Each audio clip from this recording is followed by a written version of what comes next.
Hi friends, it is Miss Amy back again to read another story. Today is Sunday, April 5. It's my niece's birthday. Happy birthday, Jose.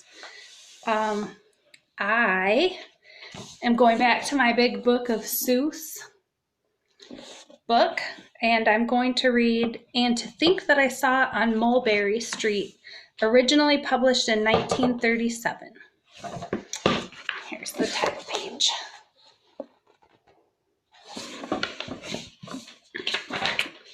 When I leave home to walk to school, Dad always says to me, "Mark, keep your eyelids up and see what you can see." But when I tell him where I've been and what I think I've seen, he looks at me and sternly says, "Your eyesight's much too keen. Stop telling such outlandish tales. Stop turning minnows into whales. Now what can I say when I get home today? All the long way to school and all the way back, I've looked and I've kept careful track. But all that I've noticed except my own feet was a horse and a wagon on Mulberry Street. That's nothing to tell of. That won't do, of course. Just a broken down wagon that's drawn by a horse. That can't be my story. That's only a start.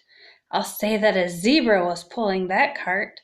And that is a story that no one can beat when I say that I saw it on Mulberry Street. Yes, the zebra is fine, but I think it's a shame, such a marvelous beast with a cart that's so tame. The story would really be better to hear if the driver I saw were a charioteer. A golden blue chariot, something to meet, rumbling like thunder down Mulberry Street. Ugh, heavy book.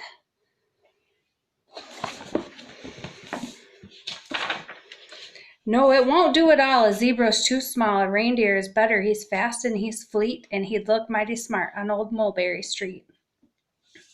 Hold on a minute, there's something wrong. A reindeer hates the way it feels to pull a thing that runs on wheels. He'd be much happier instead if he could pull a fancy sled. A reindeer and a sleigh. Say, anyone could think of that. Jack or Fred or Joe or Nat. Say, even Jane could think of that. But it isn't too late to make one little change. A sleigh and an elephant, there's something strange. I'll pick one with plenty of power and size, a blue one with plenty of fun in his eyes. And then, just to give him a little more tone, have a Rajah with rubies perched high on the throne. Say, that makes a story that no one can beat when I say that I saw it on Mulberry Street. But now I don't know, it still doesn't seem right. An elephant pulling a thing that's so light would whip it around in the air like a kite, but he'd look simply grand with a great big brass band. Here's the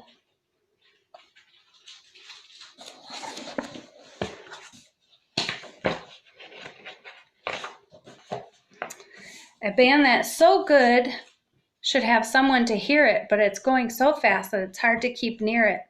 I'll put on a trailer. I know they won't mind if a man sits and listens while hitched on behind. But now, is it fair? Is it fair what I've done? I'll bet those wagons weigh more than a ton. That's really too heavy a load for one beast. I'll give him some helpers. He needs to at least. But now what worries me is this. Mulberry Street runs into bliss. Unless there's something I can fix up, there'll be an awful traffic mix-up.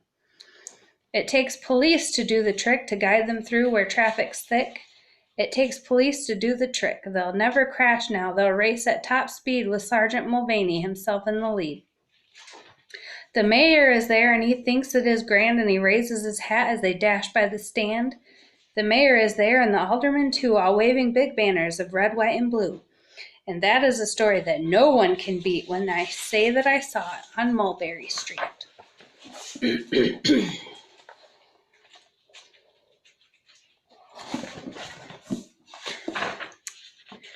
With a roar of its motor, an airplane appears and dumps out confetti while everyone cheers. And that makes a story that's really not bad, but it still could be better. Suppose that I add.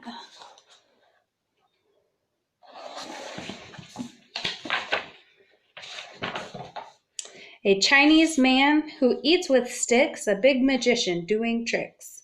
A 10-foot beard that needs a comb. No time for more, I'm almost home.